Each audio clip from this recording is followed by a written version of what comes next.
Hi all, welcome to my channel. നമ്മൾ discuss ചെയ്യാൻ പോകുന്നത് റിസർച്ച് ഇൻ സോഷ്യൽ സയൻസസ് എന്നുള്ള ഏരിയയിലുള്ള മറ്റൊരു ഇമ്പോർട്ടൻ്റ് ആയിട്ടുള്ള ഭാഗമാണ് സോഷ്യൽ സയൻസ് ഇമാജിനേഷൻ എന്ന ആ ഒരു ഏരിയ നമ്മൾ ഇന്ന് ഡിസ്കസ് ചെയ്യുന്നത്. അപ്പൊ ഇതുവരെയും ചാനൽ സബ്സ്ക്രൈബ് ചെയ്യാത്തവരാണെങ്കിൽ സബ്സ്ക്രൈബ് ചെയ്ത് സപ്പോർട്ട് ചെയ്യാം. Sociological imagination in social research. എന്താണ് സോഷ്യൽ റിസർച്ചിലെ സോഷ്യോളജിക്കൽ ഇമാജിനേഷൻ എന്നാണ് പറയുന്നത്.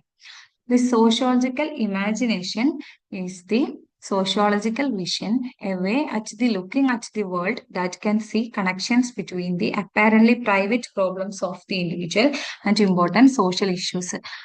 ഈ സോഷ്യോളജിക്കൽ ഇമാജിനേഷൻ എന്ന് പറയുന്നത് നമ്മുടെ ഒരു സോഷ്യോളജിക്കൽ സാമൂഹിക ശാസ്ത്രപരമായിട്ടുള്ള ഒരു വിഷയമാണ്, ഒരു കാഴ്ചപ്പാടാണ്. അതായത് നമ്മൾ നമ്മുടെ വേൾഡിലേക്ക്, നമുക്ക് ചുറ്റുമുള്ള സൊസൈറ്റിയിലേക്ക് നോക്കുമ്പോൾ നമുക്ക് മനസ്സിലാവാണ് ഒരുപാട് വ്യക്തിപരമായിട്ടുള്ള പ്രശ്നങ്ങൾ അല്ലെങ്കിൽ വ്യക്തിപരമായിട്ടുള്ള പ്രോബ്ലംസ്, അതും ഈ സൊസൈറ്റിയിലുള്ള പ്രോബ്ലംസ് തമ്മിൽ നല്ല രീതിയിലുള്ള ഒരു കണക്ഷൻ ഉണ്ടെന്ന് നമുക്ക് മനസ്സിലാവാണ്. അതിനെയാണ് നമ്മൾ എന്തെന്ന് പറയുന്നത് സോഷ്യോളജിക്കൽ ഇമാജിനേഷൻ എന്ന് പറയുന്നത്.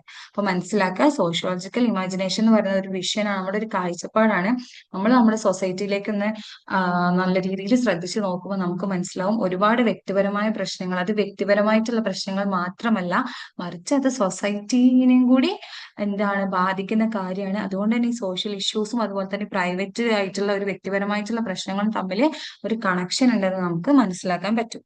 Sociological imagination argues for a humanist sociology connecting the social, personal, and historical dimension of our lives, and which is critical of abstracted empiricism and grand theory. അതായത് നമ്മുടെ ജീവിതത്തിന്റെ സാമൂഹികമായിക്കോട്ടെ, അതുപോലെ തന്നെ പേഴ്സണലി ആയിക്കോട്ടെ, ഹിസ്റ്റോറിക്കൽ അല്ലെങ്കിൽ ചരിത്രപരമായിക്കോട്ടെ, ഇത്തരത്തിലുള്ള എല്ലാ കാര്യവും തമ്മിൽ ഒരു കണക്ഷൻ ഉണ്ടെന്ന് ഈ സോഷ്യോളജിക്കൽ ഇമാജിനേഷനിലൂടെ നമുക്ക് മനസ്സിലാക്കാൻ സാധിക്കും. അല്ലെങ്കിൽ ഈ സോഷ്യോളജിക്കൽ ഇമാജിനേഷൻ ആർഗ്യൂ ചെയ്യാണ് എന്താണ് പേഴ്സണൽ ആയിട്ടും സോഷ്യൽ ആയിട്ടും ഹിസ്റ്റോറിക്കൽ ആയിട്ടും പരസ്പരം കണക്റ്റഡ് ആണ്. അതുപോലെ തന്നെ ഒരുപാട് എക്സിസ്റ്റിംഗ് ആയി നിലനിൽക്കുന്ന തിയറികൾ ഉണ്ടല്ലോ, ആ തിയറീനെ ക്രിട്ടിക്സും കൂടി ചെയ്യുന്നുണ്ട് ആര്, ഈ സോഷ്യോളജിക്കൽ ഇമാജിനേഷനിലൂടെ.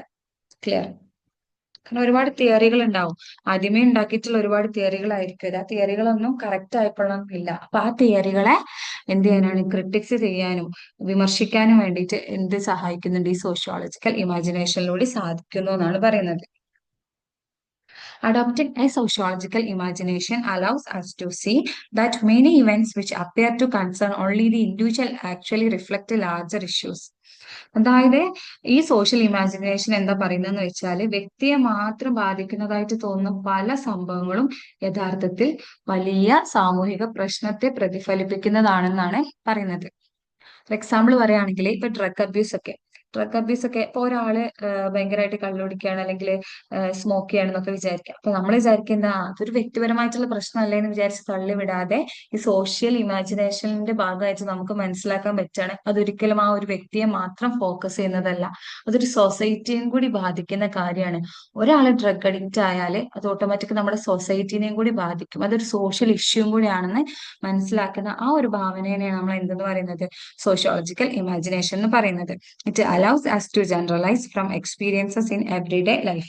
അതായത് നമ്മുടെ ദൈനംദിന ജീവിതത്തിലെ അനുഭവങ്ങളിൽ നിന്നും നമുക്ക് മനസ്സിലാക്കാനായിട്ട് സാധിക്കുന്നതാണ് പറയുന്നത്. അപ്പൊ സോഷ്യൽ ഇമാജിനേഷൻ ക്ലിയർ ആണെന്ന് വിശ്വസിക്കുന്നു. അപ്പം എന്തെങ്കിലും മനസ്സിലാവാത്തത് എന്തെങ്കിലും ഉണ്ടെങ്കിൽ കമന്റ് ബോക്സിൽ അറിയിക്കണം, അതുപോലെ തന്നെ ഫീഡ്ബാക്ക് തരണം. Okay, thank you.